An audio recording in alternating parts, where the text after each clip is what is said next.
insya Allah kita akan bahas ya. Bagian pertama insya Allah nanti kita akan bahas bagaimana perhatian Sayyidina Umar itu masalah terkait dengan masalah ibadah. Dan bagian yang kedua kita akan bahas bagaimana perhatian Sayyidina Umar terhadap masalah pasar, dan masalah-masalah perdagangan. Baik ya, sekalian dirahmati Allah Subhanahu wa taala. Kita tahu tentu Sayyidina Umar adalah orang yang sangat faham ya bahwa Islam itu adalah agama yang mengatur seluruh aspek kehidupan ya, mulai dari bagaimana adab makan, adab buang hajat, sampai kemudian bagaimana pengaturan negara, politik, pemerintahan dan seterusnya gitu. Termasuk masalah-masalah muamalah ya, masalah sanksi terhadap orang yang melakukan pelanggaran, prinsip hubungan internasional dan berbagai macam hal yang lain. Tidak lupa juga pasti ya, beliau menaruh perhatian yang sangat besar terhadap masalah ibadah ya, seperti hal yang menyangkut masalah sholat, masalah zakat, masalah haji dan seterusnya. Dan terkait dengan masalah yang mendasar tentu ya, yakni masalah sholat, dulu memang Nabi SAW memberikan contoh teladan kepada Sayyidina Umar, yakni diantaranya dengan memberikan sanksi bagi orang yang tidak menunaikan sholat ya. Maaf, bukan yang tidak menunaikan sholat ya, dan menegur orang-orang yang terlambat mengikuti sholat berjamaah, serta beliau lebih keras lagi menegur orang-orang yang tidak mengikuti sholat berjamaah. Itu bagaimana perhatian dulu Rasulullah SAW yang itu dijadikan contoh ya oleh Sayyidina Umar bin Khattab radhiyallahu anhu. Bahkan Sayyidina Umar ini kan sebagai seorang Amirul Mukminin, sebagai seorang kepala negara, dan beliau itu mengirimkan surat ya, memberikan maklumat, memberikan informasi, memberikan maklumat ya ke seluruh wali, ke seluruh gubernur dan para pembantunya di berbagai macam wilayah ya di seantero negeri pada saat itu. Di antara perkara yang disampaikan Umar itu ya menyampaikan urgensi dan pentingnya para pemimpin di berbagai macam daerah itu memperhatikan masalah sholatnya. Kata Sayyidina Umar bin Khattab, beliau mengatakan inna ahamma amrikum indi as-salah. Ya, kata beliau itu sungguh masalah yang terpenting ya, inna ahamma amrikum indi as-salah. Sungguh masalah yang paling penting ya menurutku, kata Umar, as-salah, yakni masalah salat, kata beliau. Faman hafizaha wa hafazu 'alaiha hafizu dinah ya.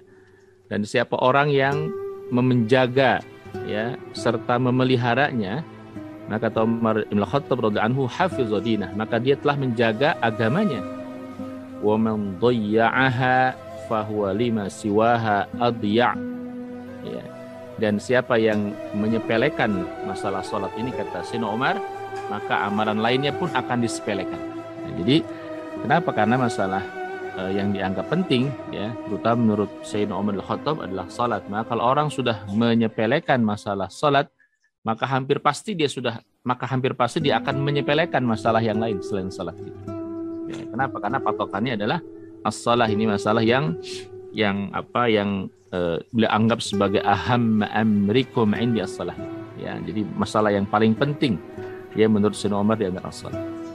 Karena itu orang-orang yang menyepelekan ya, tidak menganggap penting masalah salat ini, hampir pasti dia akan menyepelekan masalah yang lain selain masalah salat. Gitu. Karena masalah yang penting aja disepelekan, apalagi masalah yang selain itu ya, selain yang sangat ditekankan. Jadi begitu perhatian Sayyidina Umar bin Khattab radhiyallahu anhu. Kita tahu Sayyidina Umar juga orang yang sangat perhatikan masalah kekhusyuan dalam salatnya. Ya, jadi bukan hanya perhatikan bagaimana salat itu tertunaikan, dilaksanakan. Selain tentu di dalam Islam ya, orang-orang yang tidak melaksanakan salat pun akan dikenakan sanksi gitu. Ya. Dirawikan dari Abdullah ibn Umar ya, beliau mengatakan ya, ini Abdullah ibn Umar adalah putranya Umar bin Khattab radhiyallahu anhu ya. Kata Abdullah ibn Umar radhiyallahu anhuma, aku pernah sholat di belakang Umar, maksudnya aku pernah sholat di belakang ayahnya itu, dan aku mendengar isak tangisnya Umar padahal aku berada di shaf yang ketiga gitu. Ini ketika itu sedang sholat berjamaah, ya. Ketika itu Abdullah bin Umar memberikan kesaksian, dia pernah sholat di belakang Sayyidina Umar, ya, dan kemudian dia mendengar, ya, tangisnya atau isak tangisnya Sayyidina Umar, padahal dia berada di shaf yang ketiga gitu, ya. Dan dalam satu riwayat disebutkan bahwa sewaktu sholat subuh, Umar bin Khattab menjadi imam dan dia membaca, ya, salah satu firman Allah Subhanahu wa taala dalam Quran surah Yusuf. Ini mengisahkan bagaimana kesedihan Ya'qub alaihissalam, ya, dan kemudian dibacakan untuk penggalan salah satu surah dalam surah Yusuf ayat ke-86, ya. Ketika itu Sayyidina Umar membaca surat ini dalam salat subuhnya. A'udzubillahi minasyaitonir rajim. Qala innama ashku bathi wa huzni ila Allah wa a'lamu minallahi ma la ta'lamun. Ya'qub alaihissalam beliau mengatakan, sungguh hanya kepada Allah aku mengadukan kesusahan dan kesedihanku. Qala innama ashku bathi wa huzni ila Allah. Ya, sungguh aku, ya, hanyalah mengadukan ini kepada Allah, ya, yakni apa, kesusahan dan kesedihanku, kata Ya'qub alaihissalam di dalam Al-Quran itu. Dan aku mengetahui dari Allah apa yang kamu tidak mengetahuinya. Wa alamu minallahi ma la ta'lamu. Jadi ketika Sayyidina Umar membaca penggalan surah Yusuf ini, maka beliau menangis dengan tangisan yang didengar oleh jamaah. Bahkan jamaah yang berada di shaf yang paling belakang itu kedengaran. Ya, terdengar isak tangisnya Sayyidina Umar bin Khattab. Nah, jadi kita juga mengetahui bahwa orang yang sangat perhatian, orang yang paling sulit, ya, maksudnya orang yang paling tersentuh misalnya ketika mendengarkan bacaan Quran atau membaca itu, yang kita tahu adalah Sayyidina Abu Bakar As-Siddiq radhiyallahu anhu. Orang yang lembut hatinya. Tetapi juga ternyata Sayyidina Umar, orang yang tegas gitu, orang yang keras sekali itu, ya, itu menjadi luluh hatinya ketika dia membaca Al-Quran. Ya. Bahkan kita tahu, ya, bahwa masuk Islamnya Sayyidina Umar itu karena beliau membaca penggalan Quran surah Toha, ya, yang dia baca dari lembaran yang dipegang oleh adiknya Fatimah saat itu gitu. Dia membaca Quran surah Toha. Lalu kemudian hatinya Umar yang tegas, yang keras itu ya luluh juga gitu. Jadi Sayyidina Umar itu orang yang tegas dalam masalah-masalah di luar masalah ibadah gitu, tetapi ketika beliau sholat, ya, bahkan ketika beliau membaca Al-Quranul Karim, itu mendadak hatinya Umar itu menjadi lemah lembut luar biasa gitu, ya. Dan begitulah ketika kemudian seseorang ketika hatinya sudah tersibghah dengan Al-Quran misalnya, maka begitu akan melembutkan hati seseorang gitu. Nah, itu Sayyidina Umar bin Khattab radhiyallahu anhu, ya, ketika dalam masalah kekhusyuan di dalam sholat. Bahkan Sayyidina Umar, ya, itu dirawikan Umar itu pernah menegur orang yang bersendak gurau dalam sholatnya gitu. Ya, masih ada juga tadi orang-orang yang mungkin dalam sholatnya tidak menampakkan kekhusyuannya, ya, diketahui, ya, oleh Sayyidina Umar bin Khattab radhiyallahu anhu, ya, sambil beliau mengutip salah satu sabda Nabi sallallahu alaihi wasallam, "Lau khasha'a qalbu hadza la khasha'at jawarihuhu." Ya. Kata Umar menegur tuh orang yang enggak khusyuk salatnya itu. Apa kata beliau? Sekiranya hati orang ini khusyuk, maka niscaya semua anggota tubuhnya pasti akan khusyuk gitu. Dia tidak akan banyak melakukan gerakan-gerakan atau kemudian melakukan langkah-langkah atau kemudian gerakan-gerakan yang tidak menunjukkan kekhusyuannya. Jadi Umar itu menegur, ya, orang-orang yang masih tidak khusyuk di dalam sholatnya sambil mengutip sabda Nabi SAW, "Lau khasha'a qalbu hadza la khasha'at jawarihuhu." Kalau orang ini hatinya khusyuk, maka pasti seluruh anggota tubuhnya akan khusyuk gitu, dia akan menyesuaikan, ya. Artinya kalau orang dia banyak melakukan gerakan-gerakan yang tidak bukan gerakan sholat, di dalam sholat itu hampir pasti hatinya tidak khusyuk, ya, hampir pasti hatinya tidak khusyuk. Sekalian dirahmati Allah. Nah, juga ini terkait dengan bagaimana perhatian Umar, ya, terhadap terhadap kaum muslimin di medan jihad, ya. Jadi beliau itu kalau kalau mendapat berita umat Islam kok pasukan kaum muslimin yang berada di medan jihad itu informasinya atau beritanya datang terlambat gitu. Harus Umar menetapkan kapan berita itu datang ke Madinah gitu. Lalu kemudian berita terkait dengan bagaimana umat Islam yang berjihad di luar Madinah itu datangnya, kalau informasi datang terlambat, maka Sayyidina Umar itu langsung biasanya membacakan qunut gitu. Ya, untuk mendoakan keselamatan gitu. Ya, maka ia berdoa untuk keselamatan para mujahidin yang berjuang di medan perang. Kita tahu ya, pada masa Umar itu perluasan wilayah kaum muslimin dilakukan besar-besaran di wilayah menaklukkan Persia, Romawi dan seterusnya. Ya. Dan Umar itu biasa mendapatkan informasi-informasi bagaimana perkembangan para mujahidin di medan jihad. Dan kalau berita itu datang terlambat, Umar langsung kemudian membacakan qunut biasa dalam sholatnya itu. Untuk apa? Untuk meminta keselamatan ya dari Allah Subhanahu wa taala. Sayyidina Umar juga mendidik masyarakat, ya termasuk dirinya tentu, untuk memperhatikan masalah ibadah salat, ya baik yang wajib maupun yang sunnah, dan membimbing umat untuk mengikuti sunnahnya Nabi Shallallahu Alaihi Wasallam. Nah, ini yang menarik bagi Sayyidina Umar ya. Sayyidina Umar itu ketika satu saat beliau terlambat menunaikan sholat maghrib, ya, hingga tampak 2 bintang di langit, artinya sudah mau hampir isya itu. Ya, maghrib sudah hampir terlihat tuh 2 bintang di langit karena kesibukannya mengurus masalah urusan umat. Itu pun karena beliau memang sibuk ngurusin masalah umat itu. Bukan terlambat sholat maghrib karena urusan yang melalaikan tentu ya.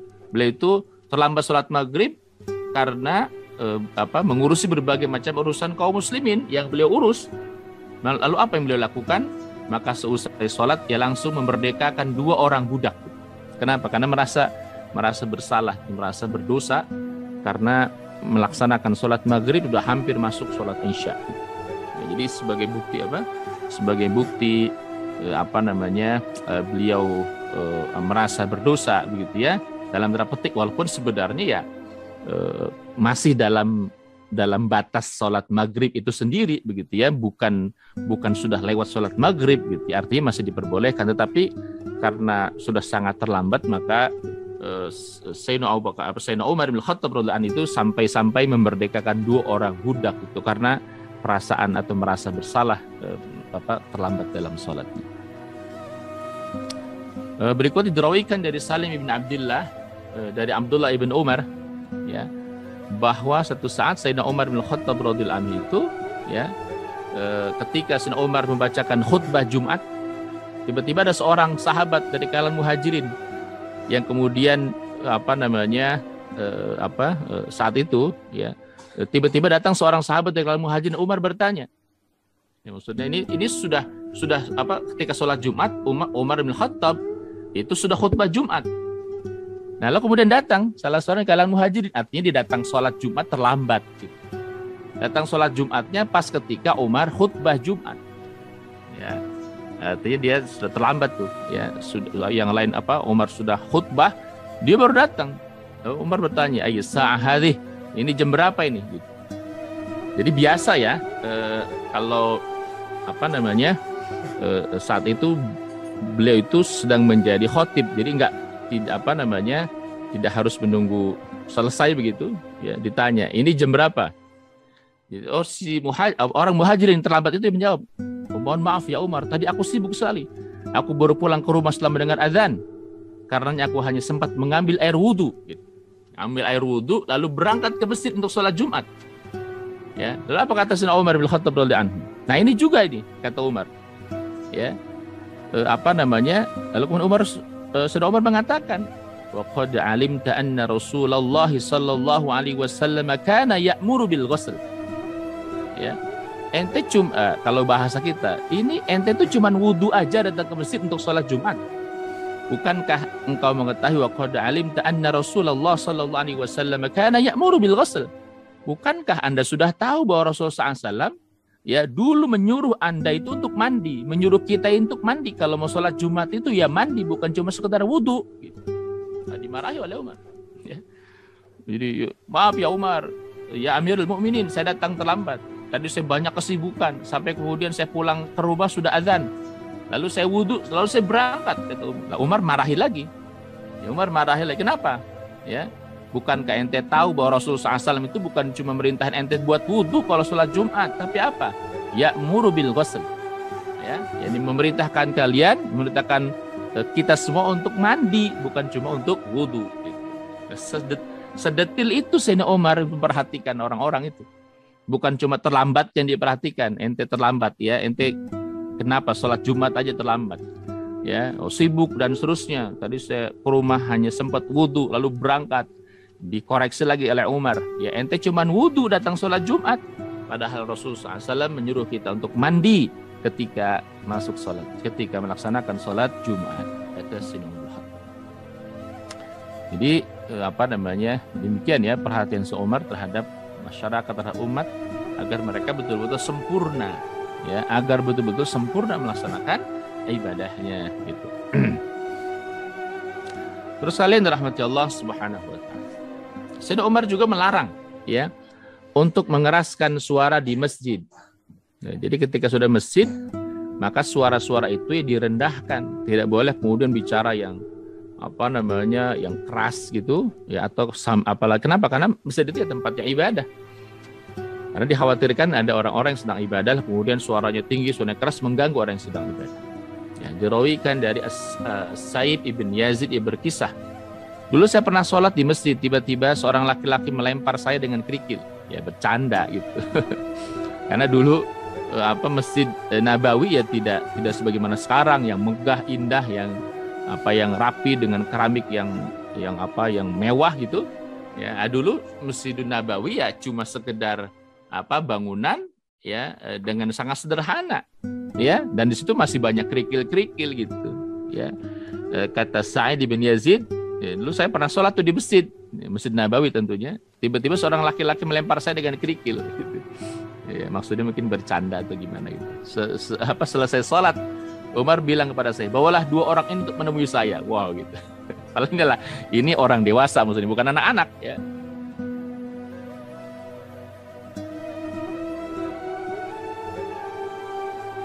Setelah itu, ya, saya membawa 2 orang itu untuk menemui Umar. Ya, maksudnya orang yang tadi ngelempar kerikil itu ya, dari bercanda. Dari mana ente berdua ini berasal, kata Umar. Ya, ente dari mana nih? Kata mereka berdua, min Taif, dari Taif. Ya. Lalu kemudian Umar bilang tuh ke 2 orang tadi, seandainya kalian berdua berasal dari pedalaman, ya sudah kupukul. Maksudnya seandainya kalian berdua itu nggak berasal dari pedalam, sudah kupukul kalian berdua, karena kalian mengeraskan suara kalian di masjidnya Rasulullah Shallallahu Alaihi Wasallam. Jadi begitu perhatian Sayyidina Umar bin Khattab, bahkan untuk hal-hal yang kecil sekalipun diperhatikan oleh dia. Dan sekalian dirahmati Allah, Sayyidina Umar juga sangat mengagungkan bagaimana petunjuk Rasul Shallallahu Alaihi Wasallam. Ya, saat itu misalnya Rasulullah SAW bersabda, "Idza sta'dzanakum nisa'ukum ilal masajid fa'dzanu lahun." Kalau para istri kalian minta izin kepada kalian untuk pergi ke masjid, maka izinkan mereka. Ya, ini kita harus ketahui juga bahwa hukum asal sholat para wanita itu adalah di rumah.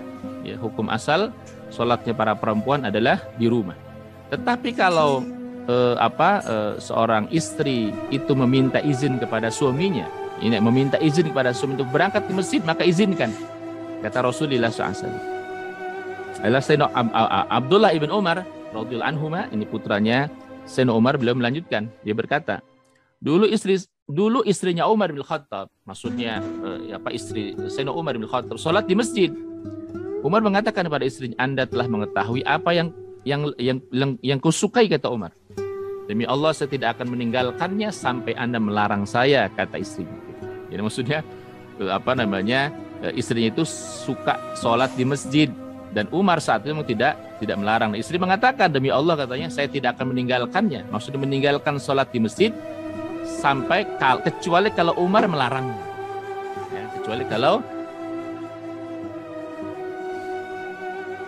Sayyidina Umar bin Khattab ya terhadap syariah dan pemahamannya yang mendalam terhadap Al-Quran dan Sunnah. Ya. Baik ya, terus kalian yang dirahmati Allah Subhanahu wa Ta'ala. Nah, Sayyidina Umar juga gemar melakukan sholat di tengah malam. Nah, maksudnya sholat malam, sholat qiyamul lail. Seusai sholat ia membangunkan keluarganya. Jadikanlah sholat kata Umar. Ya, sambil kemudian membangunkan ya keluarganya dan membaca firman Allah Subhanahu wa Ta'ala dalam surah Thaha. A'udzubillahi minasyaitonir rajim. Wa'mur ahlaka bis-shalah wastabir 'alaiha la nas'aluka rizqa nahnu narzuquka wal 'aqibatu lit-taqwa. Dan perintahkanlah kepada keluargamu untuk mendirikan salat dan bersabarlah kamu untuk mengerjakannya dan tidak meminta rezeki. Kami tidak minta rezeki padamu. Kamilah yang memberi rezeki padamu. Dan akibat yang baik itu adalah bagi orang-orang yang bertakwa. Ya, sambil kemudian memberikan apa? Motivasi kepada keluarganya untuk menegakkan di antaranya salah satu sunnah, yakni melakukan salat ya malam.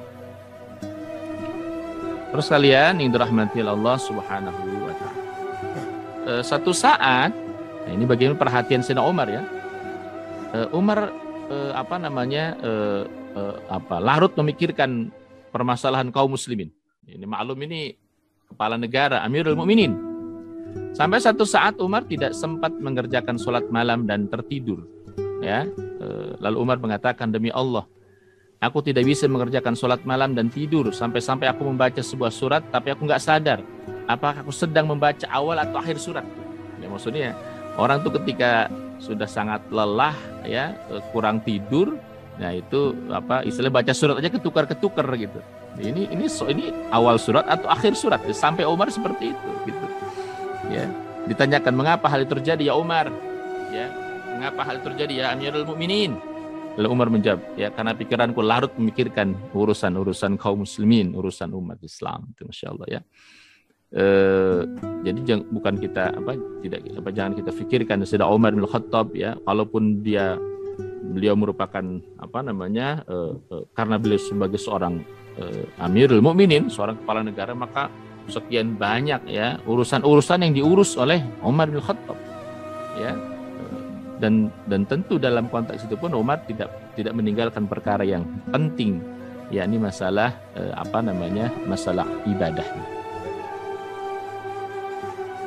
Berikutnya Sayyidina Umar itu biasa mengganti wirid-wirid yang tidak sempat ia kerjakan di malam hari dan diganti pada siang harinya. Sayyidina Umar radhiyallahu anhu beliau mengatakan dari Umar bin Khattab bahwa Rasulullah SAW bersabda, ya man nama an hizbihi aw an syai'in minhu faqara'ahu fima baina salatil fajri wa salatiz zuhr kutiba lahu ka'annama qara'ahu minal lail. Rawahu Muslim. Siapa yang tidur sampai terlewat bacaan hizb Al-Quran, ini bacaan-bacaan zikirnya ya yang biasa dia tunaikan, dia lakukan, atau sebagian dari hizbnya tersebut.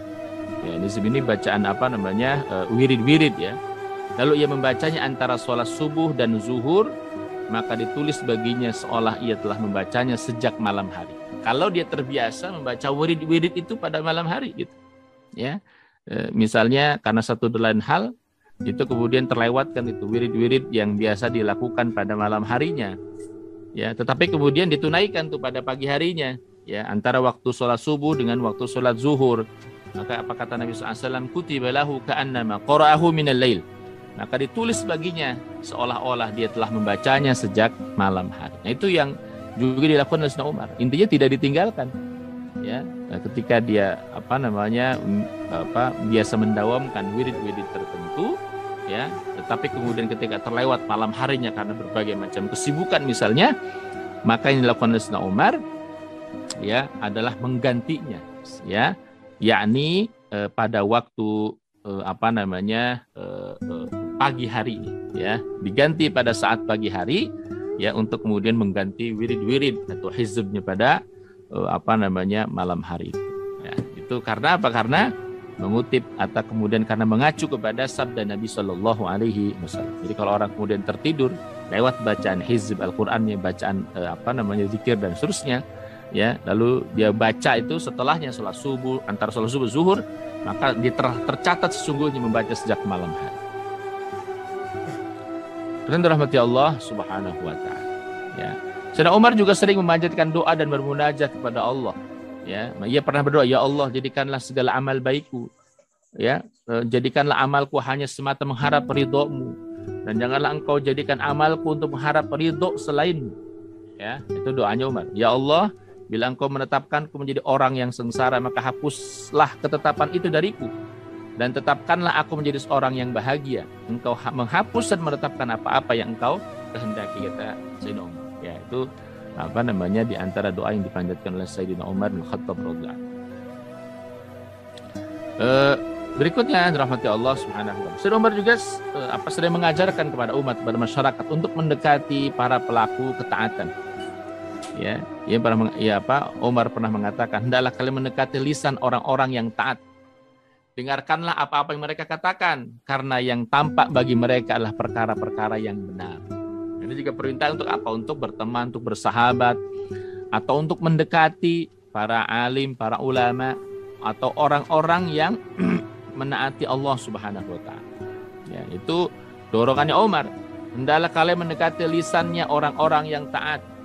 Kenapa? Karena lisannya orang-orang taat itu ya akan pasti yang keluarlah ketaatan. Dengarkan apa-apa yang dikatakan, karena yang tampak bagi mereka adalah perkara yang benar.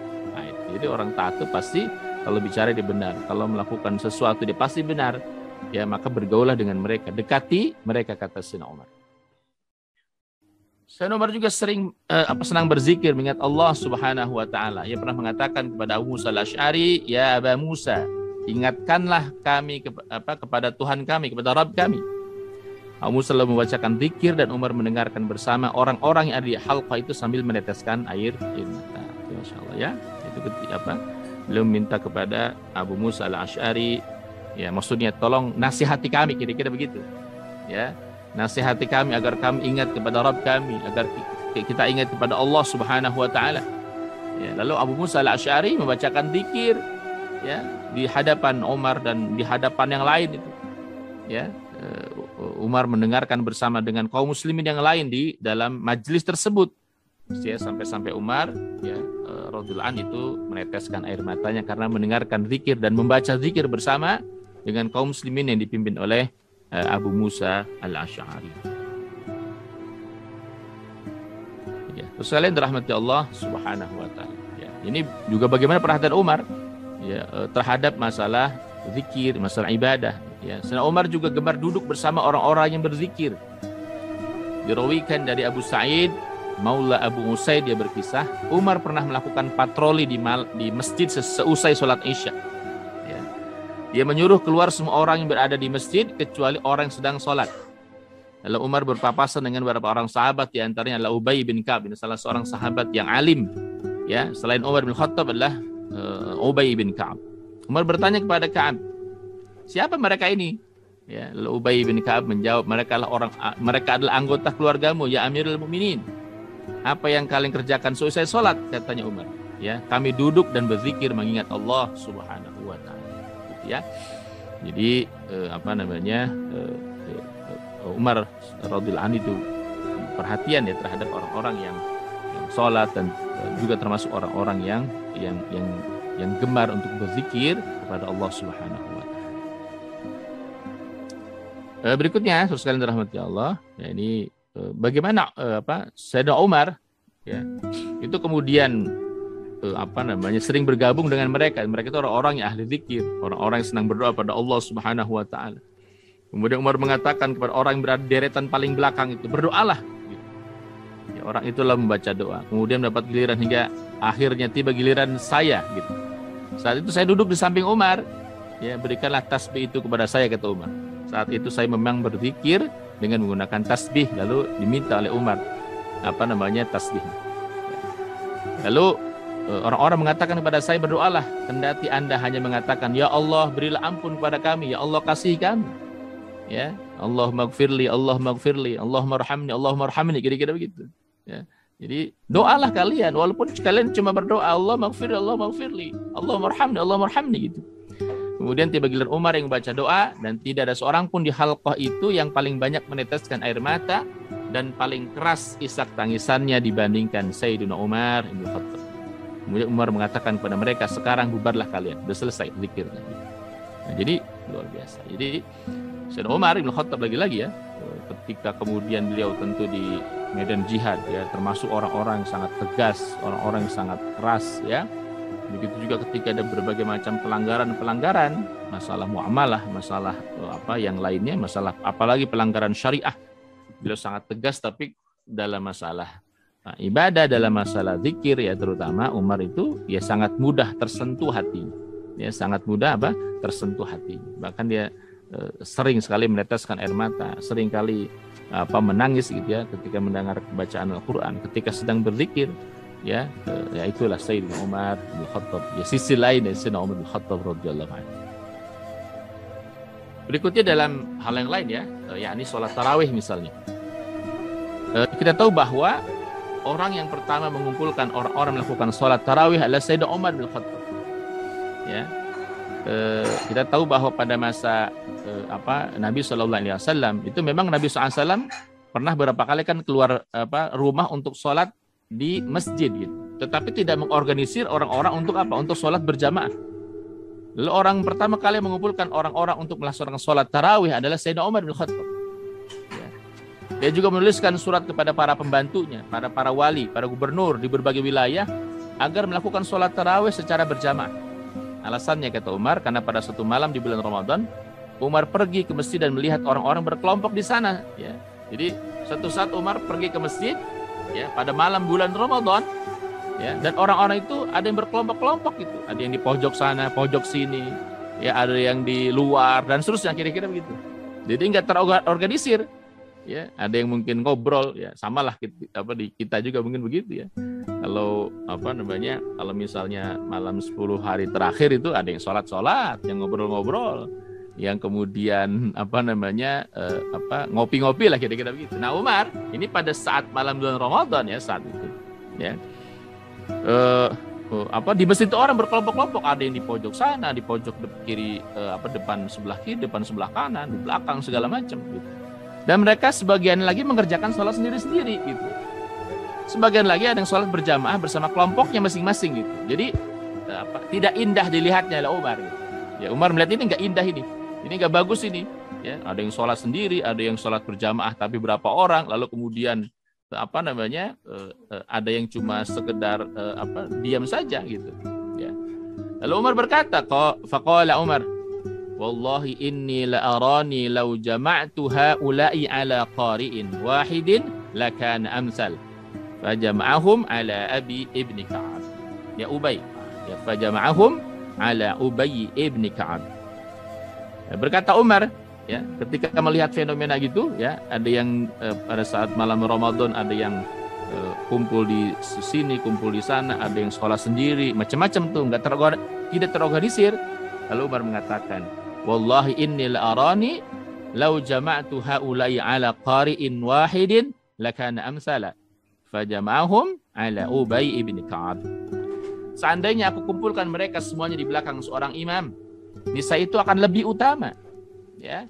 Kemudian Umar mengumpulkan mereka dan menunjuk Ubay ibn Ka'ab untuk menjadi imam, memimpin mereka kaum muslimin. Nah itulah pertama kali kemudian Sayyidina Umar mengorganisir ya orang-orang pada saat sholat di bulan Ramadan untuk melakukan sholat tarawih secara berjamaah ya, secara berjamaah ya. Saat itu yang menjadi imam adalah sahabat alim yakni Ubay ibn Ka'ab radhiyallahu anhu. Selesai dirahmati Allah Subhanahu wa taala.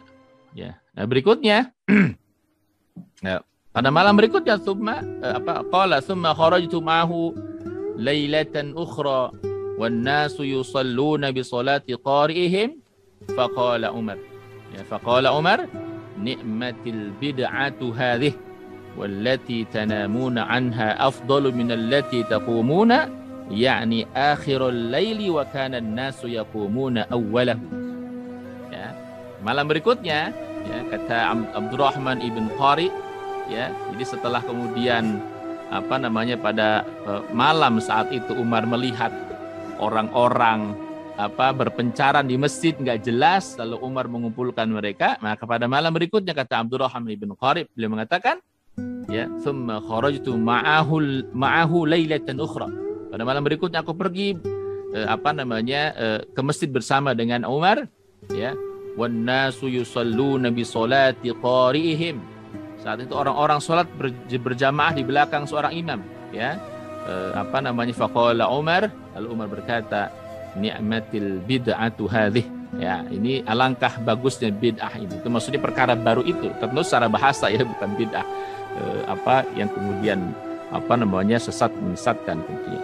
Ya, ni'matil bid'atu hadhih wallati tanamuna anha afdal ya minallati taqumun. Ya, walaupun sungguh kata Umar, salat yang mereka tinggalkan itu, maksudnya mereka biasa melakukan salat di akhir malam itu, ya, minallati afdal minallati taqumuna, ya, itu sebenarnya lebih utama daripada apa yang mereka kerjakan sekarang ini gitu. Ya, karena mereka biasa sholat di sepertiga malam, ini diawalkan, ya, kata Umar demikian. Walaupun sungguh kata Umar, sholat yang mereka tinggalkan itu, yakni sholat di akhir malam, lebih utama sebenarnya, yakni afdal minallati taqumun, ya, dari apa yang mereka kerjakan sekarang ini, kata Sayyidina Umar bin Khattab. Saudara rahmati Allah, ya. Salat tarawih tentu bukan salat yang ditetapkan oleh Sayyidina Umar. Ya, juga bukan orang pertama yang menetapkannya. Salat itu sudah ditetapkan sejak masa Nabi SAW. Tapi Umar, ya, merupakan orang pertama yang mengumpulkan orang-orang mengerjakan salat tarawih di belakang seorang imam. Ya, sebelumnya mereka semua salat sendiri-sendiri, lalu Umar mengumpulkan mereka di belakang seorang. Nah, itu. Jadi ya, begitu di antara perhatian Sayyidina Umar. Jadi beliau itu tidak melihat tidak elok, ya, orang-orang yang kemudian sholatnya satu-satu sendiri-sendiri gitu, ya, atau kemudian satu sholat, yang satu tidak, yang satu kumpul dan seterusnya, maka beliau mengumpulkannya gitu, ya. Nah, begitulah kata Sayyidina Umar bin Khattab radhiyallahu. Berikutnya dalam masalah zakat, haji dan shaum Ramadan, sekilas saja. Ya, Sayyidina Umar juga sangat menaruh perhatian terhadap masalah zakat. Ya, Sayyidina Umar mengatur, ya, masalah zakat dengan sangat baik, sehingga menjadi salah satu sumber pemasukan dari negara. Nah, kita tahu ya, salah satu hal yang menjadi pemasukan negara, ya, adalah zakat, ya. Mengenai masalah haji, Umar pernah memimpin pelaksana haji selama masa pemerintahannya. Dikatakan Umar pernah menunaikan ibadah haji sebanyak 10 kali pada masa pemerintahannya Umar. Dalam riwayat dikatakan beliau menunaikan haji sebanyak sekitar 9 kali. Dan apa yang dilakukan oleh Sayyidina Umar pada saat pelaksanaan ibadah haji? Ya, karena saat itu kaum muslimin kan masih dalam satu kesatuan. Ya, masih dalam satu kesatuan. Umar adalah Amirul Mukminin, Umar adalah khalifahnya, kepala negaranya saat itu. Dan ibadah haji bagi Sayyidina Umar itu dijadikan sebagai ajang untuk apa? Dia jadikan sebagai ajang untuk mengevaluasi, untuk mendapatkan masukan dari umat, dari masyarakat. Ya kan, orang datang dari mana-mana tuh haji. Sementara pada masa Umar, kekuasaan kaum muslimin sudah luas luar biasa. Pada masa Nabi saja kan sudah meliputi selain Madinah tentu Mekah, lalu Taif, lalu kemudian Oman, lalu Bahrain, lalu Yaman, sebagian sampai ke berbatasan di sekitaran Tabuk itu. Pada masa Umar lebih luas lagi. Baitul Maqdis, ya,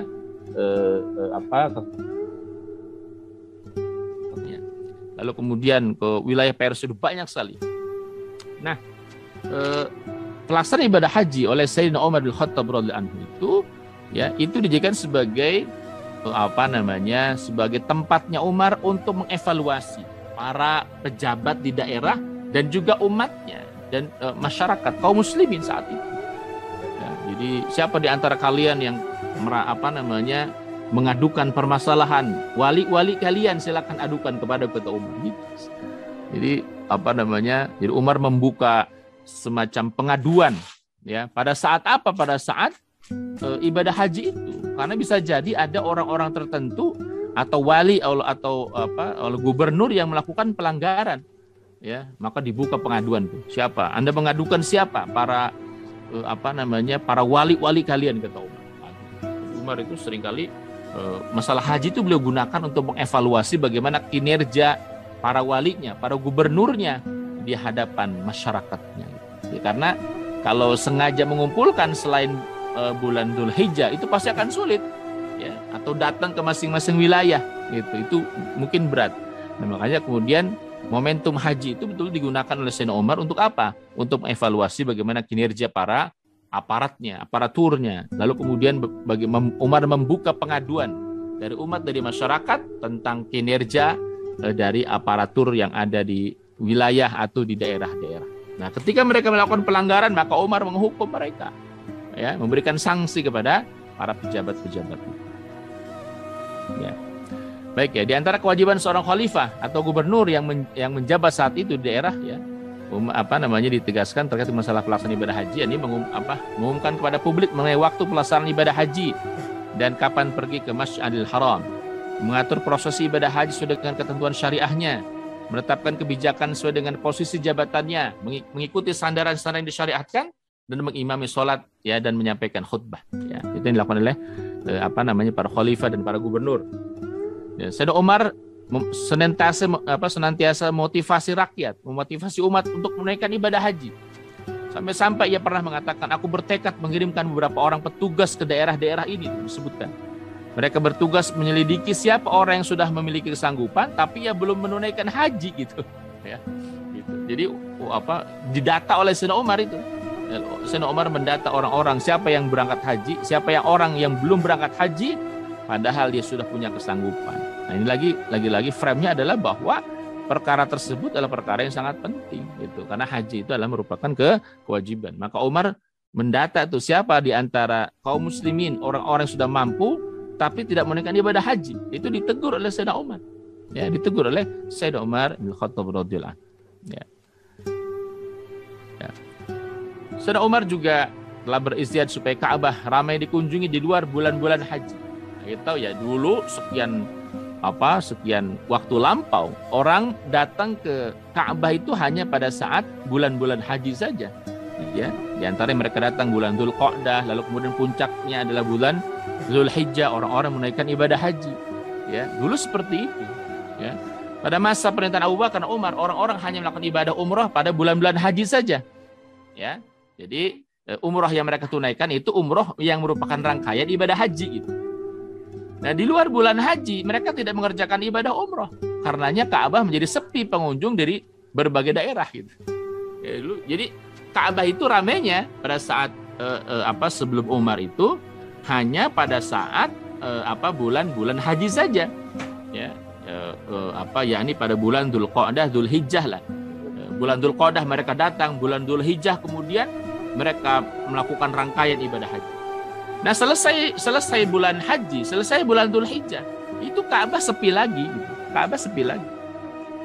Nah, apa yang dilakukan oleh Sayyidina Umar bin Khattab? Umar menginstruksikan kepada masyarakat supaya mereka juga menunaikan ibadah umrah di luar bulan-bulan haji. Sehingga Ka'bah menjadi ramai pengunjung pada bulan-bulan haji maupun di luar bulan-bulan haji. Ya.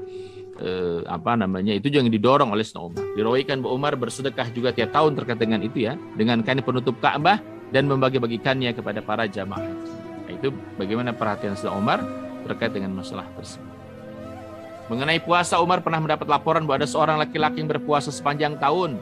Lalu Umar menemui laki-laki itu dan memukul kepalanya dengan cemit dan berkata, makanlah, berbukalah, ya, wahai shaim. Ya. Jadi maksudnya kalau saumlah menurut ketentuan syariah. Jangan kemudian kalian puasa atau saum ya sepanjang tahun. Itu Umar juga nggak suka gitu, karena menyalahi syariah. Ya. Adalah Umar orang yang sering melakukan ibadah dan ketaatan. Ya, Sayyidina Umar sering melakukan sholat, saum, khususnya di akhir hayat beliau. Ia juga banyak bersedekah dan menunaikan ibadah haji. Ya, dan ketika ia menduduki jabatan sebagai khalifah Amirul Mukminin, ia juga menunaikan ibadah haji pada setiap tahun. Umar juga mengikuti semua peperangan bersama Nabi SAW. Setelah beliau wafat, ia juga ikut pergi ke medan perang. Umar mendapatkan pahala dari semua peperangan dan perluasan wilayah pada masa pemerintahannya. Ya, karena apa? Karena dialah aktornya. Ya. Dan itu bisa bayangkan, ya, pada masa Umar itu perluasan wilayah terjadi besar-besaran. Wilayah Persia, wilayah Romawi luar biasa. Ya, dengan menunjuk panglima-panglima terbaiknya pada saat itu. Dan dan atas wasilah futuhat itu, atas wasilah futuhat ya yang dirancang oleh Sayyidina Umar, walaupun Umar saat itu ada di Madinah, ya, itu masuk Islam sekian banyak orang. Ya, masuk Islam, orang berbondong-bondong masuk Islam ketika futuhat itu dilakukan oleh Sayyidina Umar radhiyallahu anhu. Nanti bisa bayangin orang yang masuk Islam ya karena futuhat yang dilakukan oleh kaum muslimin, itu pasti Umar juga akan kebanjiran pahalanya, pasti. Karena apa? Karena Umar yang menjadi aktor intelektualnya, ya. Untuk apa? Untuk kemudian melakukan perluasan wilayah futuhat ke berbagai macam negeri-negeri yang jauh itu, ya. Sayyidina Umar juga termasuk ahlu zikir. Ia pernah mengatakan, hendaklah kalian berzikir mengingat Allah, karena zikir adalah obat. Janganlah kalian mengingat-ingat manusia, karena ia adalah penyakit, kata Sayyidina Umar bin Khattab radhiyallahu anhu. Rahmati Allah Subhanahu wa taala. Itu bagian yang pertama ya. Yakni bagian tentang bagaimana perhatian Umar terhadap masalah ibadah. Nah, sekarang bagaimana perhatian Umar bin Khattab terhadap masalah pasar dan masalah perdagangan. Masalah pasar dan masalah perdagangan. Sayyidina Umar melakukan pengawasan ketat terhadap orang-orang yang melakukan transaksi jual beli di pasar. Umar mengajak mereka bertransaksi sesuai dengan aturan syariah. Nah, ini bagaimana perhatian Umar itu? Bahkan nanti digambarkan begitu ya. Umar itu menegur orang ya kalau dia nggak paham fikih muamalah, dia nggak boleh dagang. Gitu. Umar mengajak mereka agar bertransaksi sesuai dengan syariah. Di samping itu ia juga menunjuk beberapa petugas pengawas di pasar tuh ditugasi oleh Umar. As-Sa'ib ibn Yazid, Abdullah ibn Ataba ibn Mas'ud, dan menjadi pengawas pasar di Madinah. Kenapa? Karena pasar ini kan full transaksi muamalah. Maka wajib ada yang mengawasi, karena hampir pasti kalau nggak diawasi akan banyak pelanggaran syariah. Ada yang orang menjual dagangan di atasnya kualitas baik, di bawahnya kualitas buruk, dicampur tuh barang dagangan. Ada orang yang mencampur susu dengan air, ya. Ada yang kemudian mengurangi takaran, mengurangi timbangan, segala macam. Di pasar itu kalau tidak diawasi, itu tempatnya berbagai macam pelanggaran gitu. Pada masa Umar juga wanita mempunyai peran dalam pengawasan pasar. Di antara yang diangkat menjadi pengawas pasar adalah Asy-Syifa binti Abdullah Al-Adawiyah Al-Quraisyiyah. Dan di antara seorang wanita yang pintar, yang cerdas gitu ya, adalah Asy-Syifa. Yakni dia ditugasi juga untuk mengawasi pasar di Madinah. Jadi Umar itu bukan basa-basi mengawasi pasar gitu. Nah, sekarang kan kalau lihat pasar-pasar ada sih kantor dinas pasar gitu, tapi apa pekerjaannya gitu, ya apa aktivitasnya. Nah sementara Umar itu betul-betul para pedagang itu diawasi betul. Yang paling penting adalah bagaimana agar mereka berdagang itu sesuai dengan syariah, ya prinsip-prinsip ketepatan dalam takaran, timbangan, kualitas barangnya bagaimana, itu diperhatikan oleh Sayyidina Umar bin Khattab. Ya. Sampai satu saat misalnya untuk masalah yang ada seorang yang mencampur air susu, ya susu dicampur dengan air agar takarannya lebih banyak, ya itu ditumpahin sama Umar. Ini apa ini kata Umar? Susu dicek, ini bukan susu yang murni kata Umar, ditumpahin sama Umar. Ya, ente dagang apa ini? Gitu, kira-kira begitu. Luar biasa, ya. Sistem pengawasan dalam Islam tumbuh sesuai dengan prinsip syariah. Iya, dan berkembang seiring dengan perkembangan masyarakat Islam. Sehingga pengawasan menjadi salah satu perkara penting dalam Islam. Orang yang menduduki jabatan ini pun harus punya prasyarat. Termasuk syarat apa? Orang-orang diawasi ya dalam melakukan tugas pengawasan. Diuraikan bahwa Umar sangat ketat dalam melakukan pengawasan di pasar.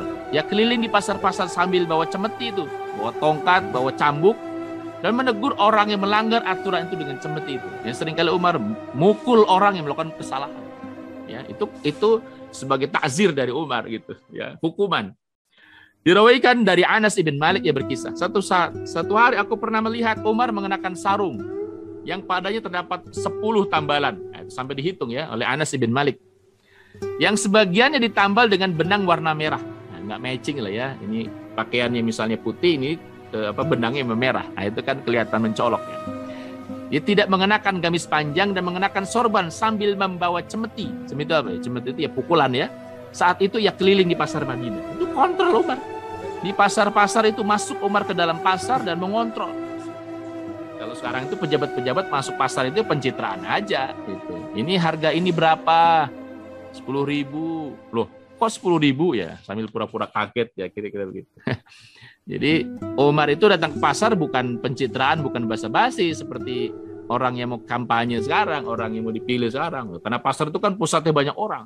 Seolah-olah peduli terhadap urusan rakyat. Gitu. Seolah-olah, padahal tidak sama sekali. Nah, Umar itu datang pasar-pasar, ya, bukan untuk basa-basi tentunya, tapi untuk perhatikan betul bagaimana muamalah yang terjadi di pasar itu.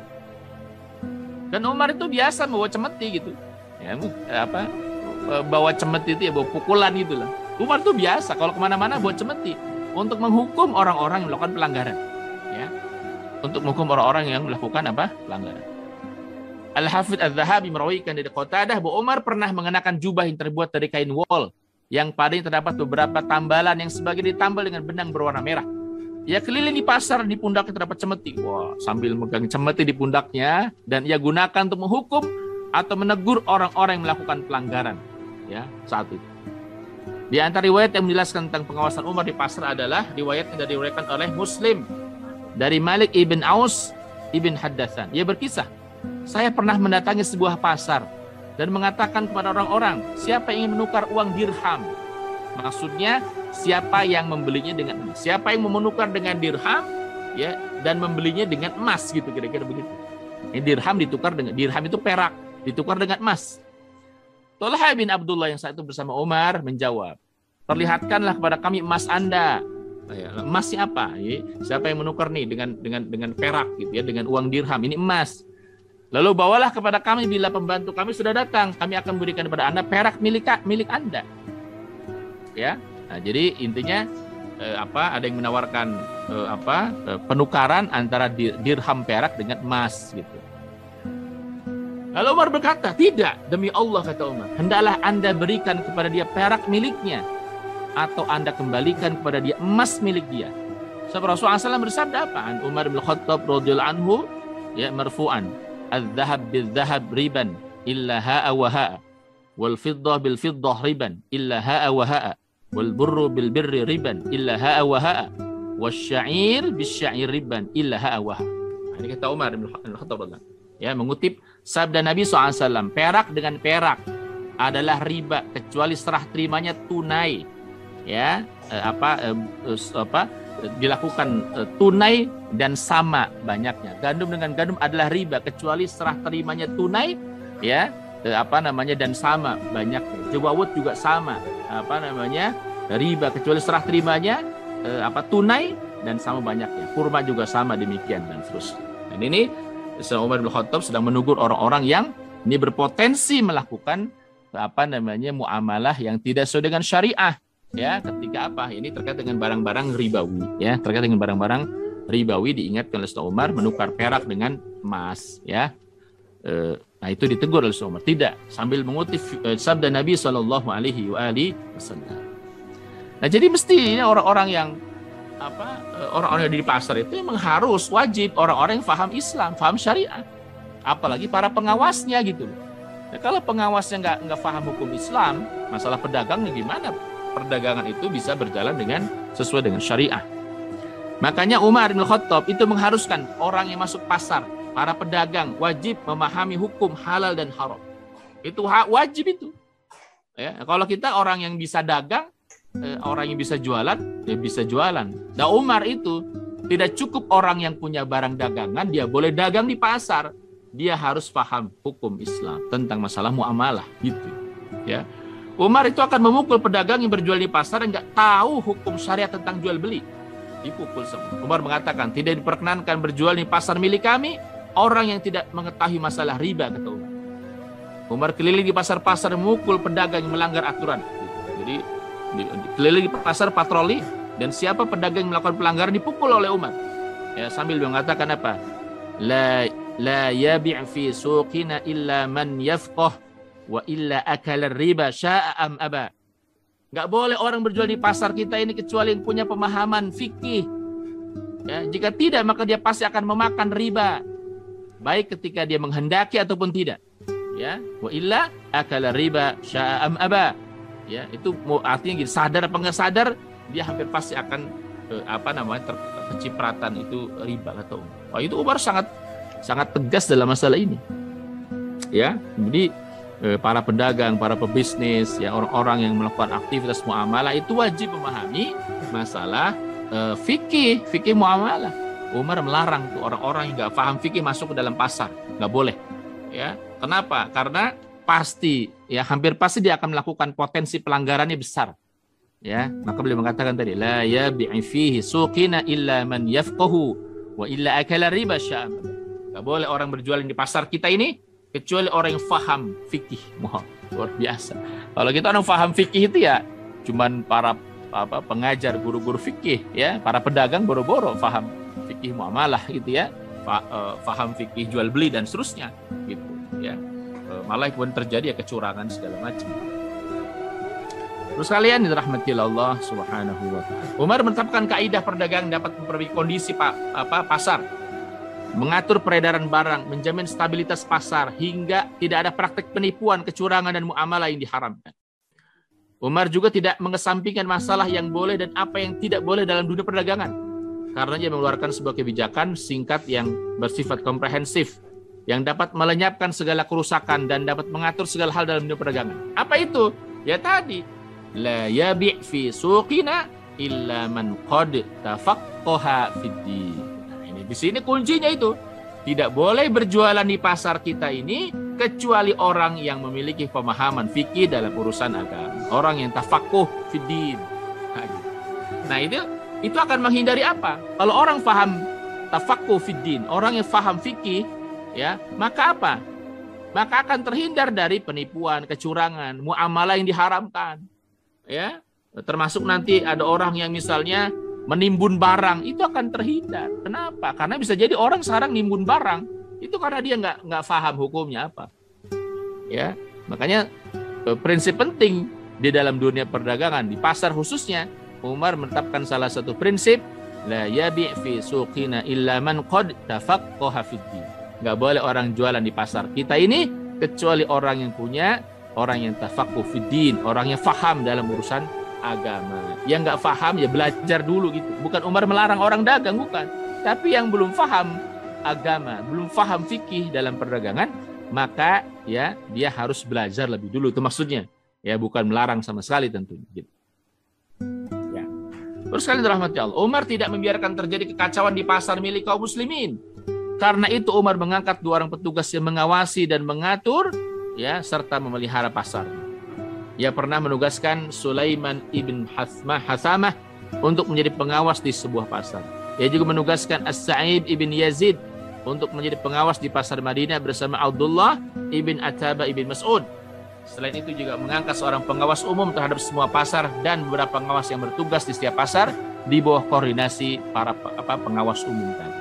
Nah, jadi Sayyidina Umar itu ya sangat perhatian sekali terhadap permasalahan pasar, terutama ya masalah syariah. Dan tentu para pengawas ini pun adalah orang-orang yang sangat memahami syariah gitu, memahami syariah. Jadi pasar itu bukan cuma sekedar begini. Pasar itu bukan cuma sekedar tempat orang jual, orang beli, ya, tetapi di situ harus paham betul, yang jual harus paham, yang beli pun harus paham, terutama para penjual gitu. Ya, terutama para penjual dia harus paham betul fikih muamalah, fikih jual beli terutama. Pengaturan pasar sudah pasti akan berikan kenyamanan bagi publik agar mereka tidak mengalami kesulitan dalam memenuhi kebutuhan mereka. Bila seorang kepala negara memperhatikan masalah ini, niscaya ia akan peroleh pahala dari sisi Allah Subhanahu wa taala. Maka tindakan Umar di atas telah menunjukkan bahwa Islam dapat dipraktekkan di setiap masa dan tempat di segala penjuru dunia. Islam dapat mendorong bangsa yang maju dari keruntuhan dan kehancuran.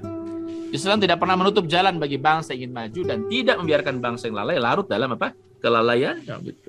Maka diperhatikan betul oleh Sayyidina Umar masalah-masalah yang kecil itu, ya, tapi sungguh sangat besar efeknya. Jadi jangan disangka bahwa masalah fikih itu juga nggak punya pengaruh terhadap misalnya stabilitas harga. Sangat besar. Nanti berikutnya saya sampaikan misalnya Islam itu melarang orang menimbun barang. Ini misalnya kemarin di zaman minyak goreng langka. Ada orang yang beli itu 1 juta ton misalnya, 1 juta liter disimpan di gudangnya. Orang kelabakan tuh cari apa? Cari minyak goreng kemana-mana. Harganya melambung tinggi, 30.000, 40.000. Ya, kenapa? Karena ya sesuai dengan hukum pasar. Ya, semakin langka, ya permintaan banyak, semakin tinggi tuh barang harganya dan langka pula. Ada orang yang nimbun barang, ya, sampai kemudian jutaan liter saat itu. Dia keluarkan tuh bertahap dan pasti dia untungnya besar. Dia beli biasa harga pasar dulu misalnya sekitar 20.000, dia jual 40.000. Nah, ini haram hukum, nggak boleh, haram hukum. Ya, jadi menimbun barang untuk dia mendapatkan keuntungan yang jauh lebih besar dan dia jual di pasar itu nggak boleh hukum. Nah, Umar itu nanti perhatian betul. Jadi jangan salah gitu, Umar nggak paham Islam itu nggak mengatur masalah yang begini-begini. Ya, Islam luar biasa mengatur masalah yang sangat komprehensif, termasuk masalah pasar, tata niaga dan seterusnya. Ya.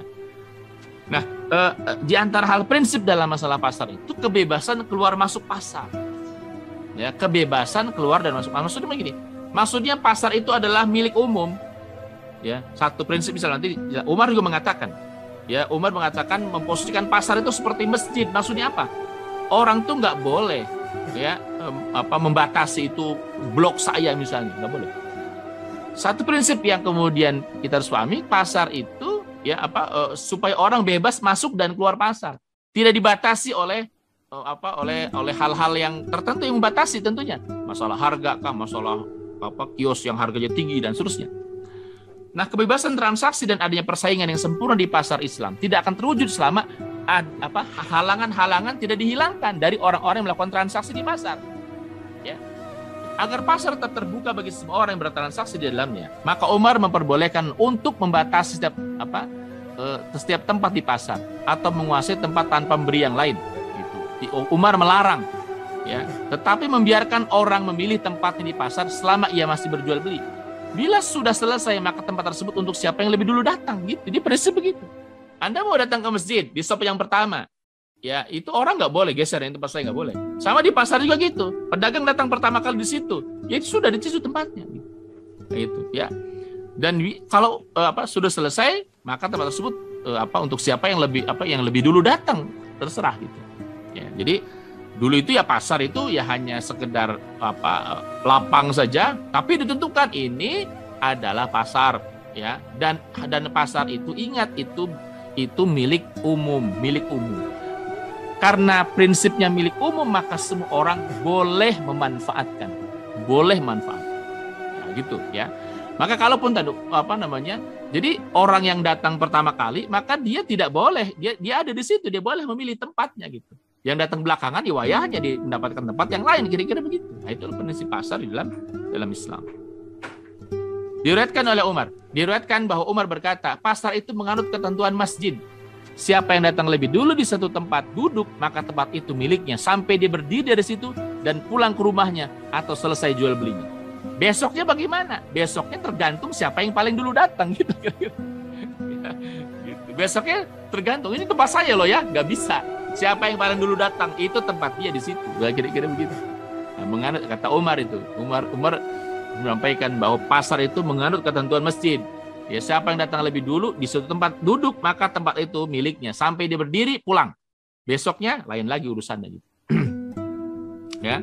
Ketika Umar melihat kios di pasar dibangun di pasar, maka Umar merusaknya. Ya, dan orang misalnya lapak saya nih, tempat saya, nggak boleh yang lain, kira-kira begitu. Umar merusak, nggak boleh ini dibikin bangunan gini, ya, dirusak oleh Umar. Umar tidak mengizinkan bagi seorang untuk menghalangi gerak manusia dengan mempersempit jalan mereka ke pasar dan memukul orang yang melakukannya dengan tongkat sambil berkata, "Nyahlah kalian dari jalan ini." Inti dari kebijakan Umar adalah bahwa siapapun boleh memanfaatkan pasar untuk jual beli. Itu maksudnya, hingga kebebasan keluar masuk pasar dapat terjamin. Ya, kalau misalnya sekarang, kok apakah mungkin Ustaz, itu hanya tanah saja? Dulu kan hanya tanah saja gitu, nggak dibangun kios-kios. Sebenarnya bisa saja dibangun kios-kios itu. Memungkinkan, asal jaminannya adalah apa? Siapapun boleh memanfaatkan pasar. Negara tidak boleh memberikan batasan-batasan. Gitu. Jadi negara harus memfasilitasi orang buat dagang. Contoh begini misalnya, saya sering menyampaikan begini. Kan sekarang orang kalau masuk pasar itu pertama dia harus sewa sekian puluh juta rupiah. Ya, kira-kira siapa yang sanggup itu? Hanya orang tertentu. Yang kedua, dia harus punya modal yang cukup kan gitu, dagang di situ. Terus bagaimana dengan orang yang punya kebun di rumahnya?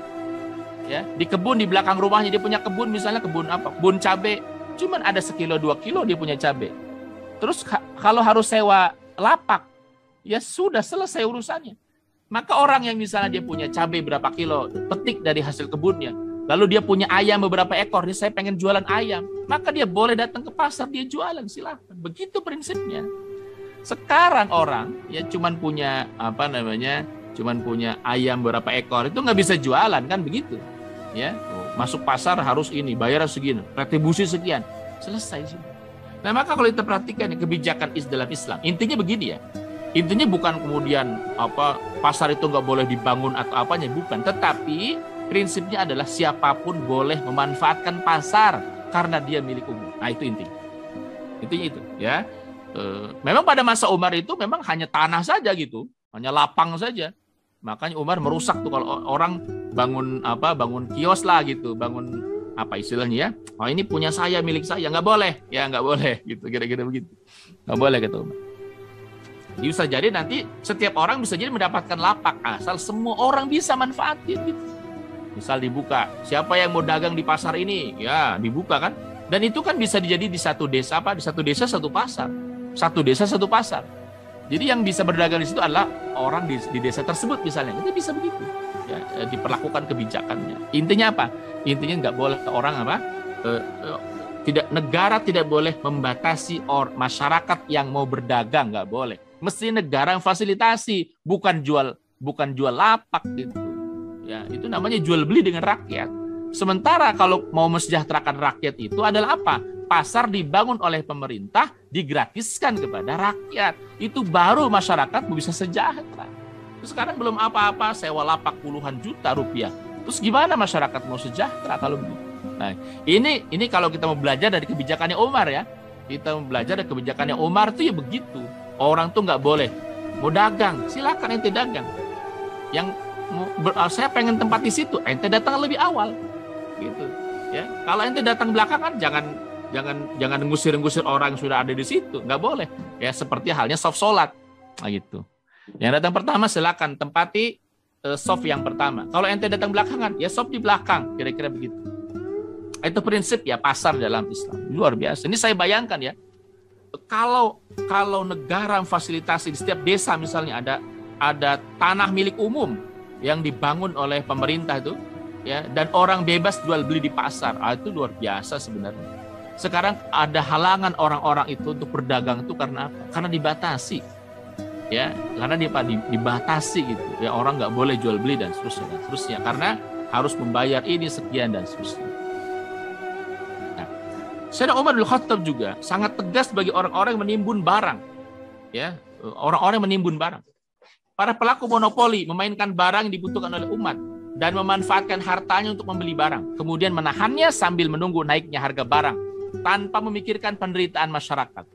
Nah, ini perilaku buruk ini dilarang oleh Islam. Nah, ini apa? Nimbun barang itu diharamkan di dalam Islam. Dalam hal ini Umar mengatakan, janganlah kalian menjual di pasar kami seorang penimbun barang, itu nggak boleh. Nah, itu kalau ketahuan sama Umar, pukul kepalanya, tok. Ya, itu. Jangan berjualan di pasar kami siapapun mereka yang menimbun barang, kata Umar. Ketika ada seorang yang melanggar peraturan tersebut, Umar menasihatinya. Taubat ente gitu. Ini ente sadar nggak ente memberatkan beban orang lain loh. Bagaimana bisa harga minyak yang awalnya 20.000 jadi naik 2 kali lipat gitu? Itu kan konsumsi orang harian, nah, kira-kira begitu. Ya. Jadi Umar menasihat untuk taubat dari perbuatan yang peringatkan dengan hukuman tertentu. Bila nggak mempan, nggak buat jerak, maka Umar akan mengambil tindakan lebih keras. Diriwayatkan ya, Umayyah ibn Yazid al-Asadi dan budaknya Muzainah menimbun barang di Madinah, maka Umar mengusir mereka berdua dari Madinah. Diusir dari Madinah ke orang. Luar biasa. Jadi bukan cuma diusir dari pasar loh, diusir dari Madinah. Itu sangat tegasnya ya Umar. Udah diingatkan. Itu setelah proses diingatkan nggak mempan. Ya, dikasih tindakan yang lebih keras nggak mempan. Ini ngebandel nih orang. Ente pergi dari Madinah. Itu. Ya, luar biasa itu ya. Karena harus menimbulkan efek jerak gitu loh. Sekarang gimana tuh kasusnya orang-orang kemarin nimbun barang itu, nimbun minyak sekian, nggak ngerti kita gitu. Padahal pastinya tahu, ya. Oh, masa nggak tahu? Tahu lah. Oh, nimbun jutaan jutaan kilo kok, jutaan liter tuh nggak tahu tuh gimana. Gudangnya pasti besar itu, ya. Gitu. Nggak mungkin di rumahan tuh nggak mungkin. Gitu. Ya. Nah, Sayyidina Umar juga melarang praktek penimbunan barang di pasar-pasar milik kaum muslimin. Umar pernah bertanya kepada Hatib bin Abi Balta'ah, bagaimana cara Anda menjual barang, wahai Hatib? Dengan cara utang, dihutangkan gitu. Jawab Hatib, Umar berkata, kalian berjualan di pintu, halaman, pasar milik kami, tapi kalian mencekik leher kami. Kemudian kalian menjual barang dengan harga sesuka pedagang, menimbun barang dengan dagangan mereka, sehingga para janda dan orang-orang miskin gak mampu membelinya. Hingga bila datang barang impor, datang dari luar misalnya, mereka menjual dengan harga yang mereka putuskan sesuka hati mereka. Nah, Umar gak suka itu. Ya, jadi menegur orang-orang yang kemudian dia berdagang tapi sambil mempermainkan harga seenaknya gitu, karena dia kuasai barang. Nah, itu ya para penimbun barang itu. Para penimbun barang kan dia bisa menentukan harga sekian, ya. Kenapa? Karena memanfaatkan kelangkaan harga barang. Kenapa langka? Karena ditimbun. Nah, kira-kira begitu.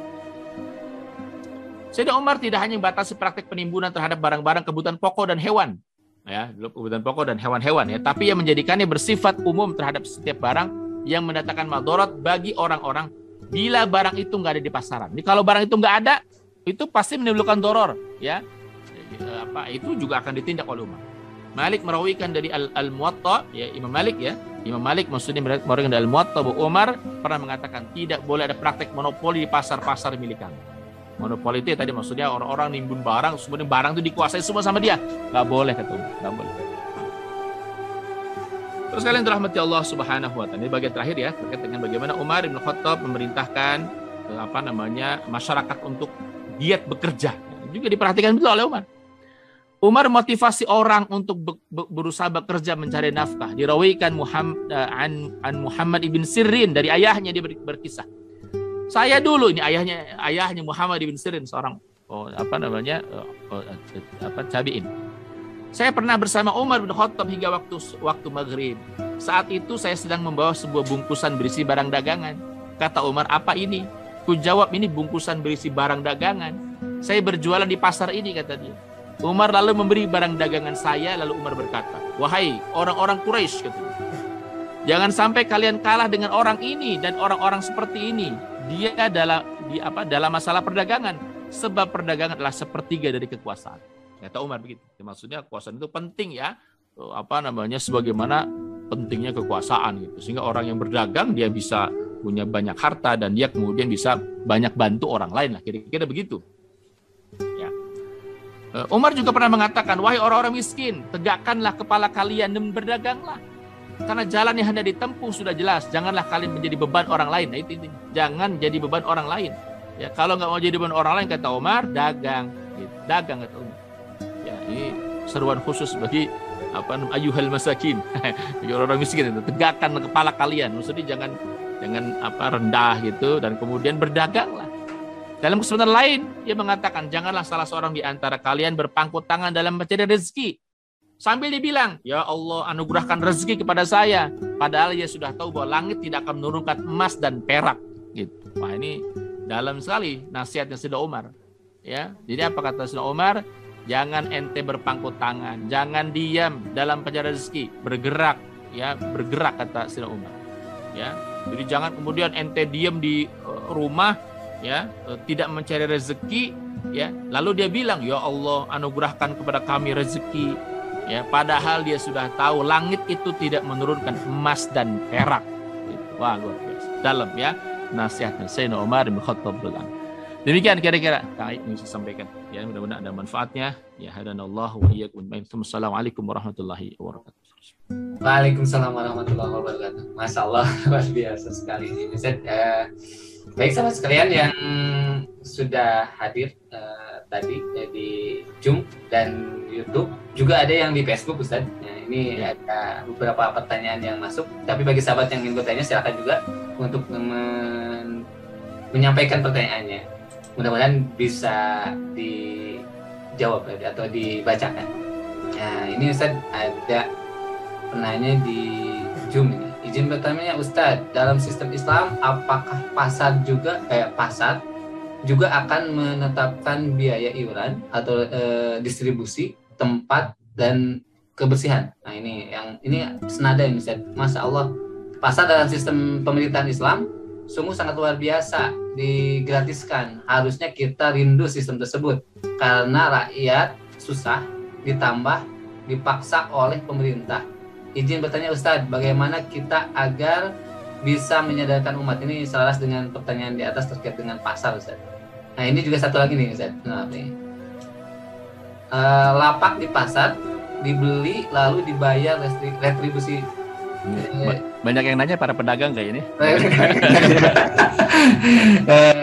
Bagaimana Ustadz? Udah kita beli, disewa pula, tiap bulan harus bayar, lalu setiap 3 bulan kalau terlambat 3 bulan ini akan disegel dinas pasar, dijual lagi ke orang lain. Ini gimana Ustadz? Menjawabnya silakan Ustadz. Ini tentang pasar Ustadz. Yang pertama, ini kita menjadi tahu kan kalau sistem pengelolaan pasar di kita itu ya itu tidak pro terhadap rakyat. Jadi pemerintah jual beli dengan rakyat gitu. Itu satu. Sehingga bagaimana bisa mensejahterakan rakyat kalau rakyat dibatasi hanya dalam hal berdagang gitu. Sebenarnya pemerintah itu hanya menyediakan tempat ya milik umum, silahkan orang berdagang tanpa harus dibatasi. Ingat loh ya, kebijakan umum tidak boleh membatasi orang berjual beli di pasar, termasuk apalagi membeli lapaknya lalu kemudian membayar retribusinya. Kalau nggak bayar sekian disegel kemudian dijual ke orang lain, itu zalim. Itu sekaligus menjawab beberapa pertanyaan tadi karena mirip ya, sama gitu, hampir sama gitu. Nah jadi kalau kita lihat prinsipnya kan beda sekali gitu. Di dalam Islam itu Islam menganggap bahwa pasar itu milkiyah ammah, milik umum. Dalam sekarang itu pasar itu milik umum atau bukan? Nah itu aja udah bisa jawab. Ya, jelas bukan. Kenapa? Kalau milik umum siapapun boleh kan masuk ke situ, termasuk berdagang. Sekarang boleh nggak? Nggak boleh. Pasar artinya tidak diposisikan sebagai milkiyah ammah, sebagai milik umum, ya. Sehingga orang mau masuk berdagang dibatasi dengan apa? Satu, sewa atau beli. Yang kedua, retribusi. Yang ketiga, apa segala macam dengan berbagai macam ini. Jadi negara sedang berjual beli dengan rakyat kalau begitu. Ya, padahal ini apa orientasinya? Negara itu nggak boleh ngambil orientasi untung rugi dengan rakyat, gitu.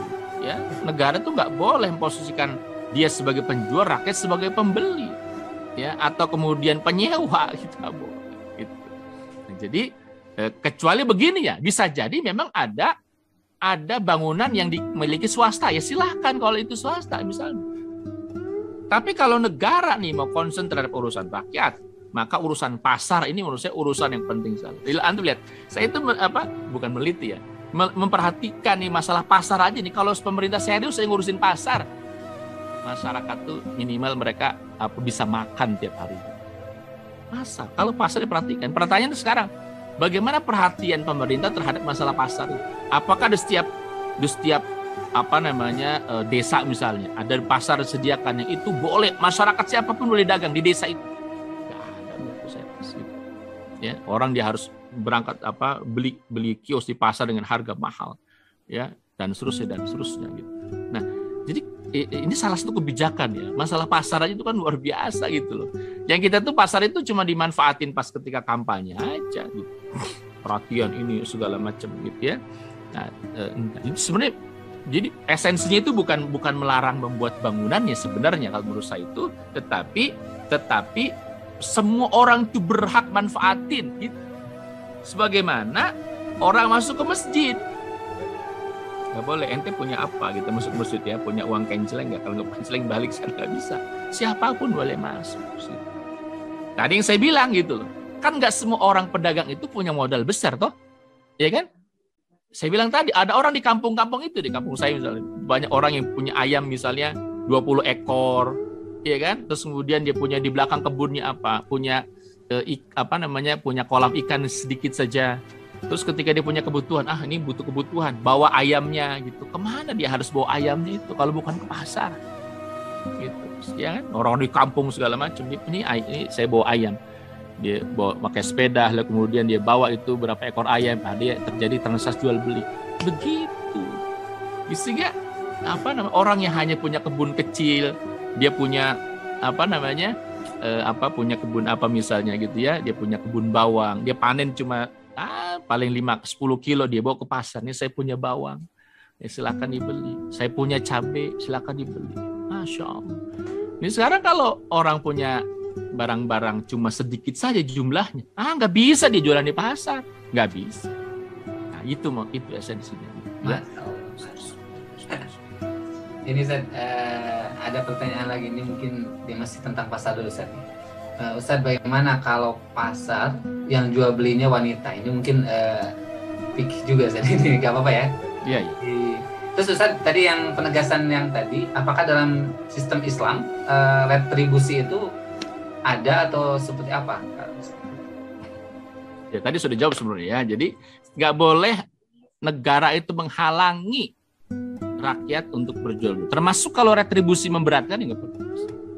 Gitu kira-kira ya. Nah intinya memudahkan orang lah. Mestinya memberikan fasilitas tuh, jangan kemudian malah ini.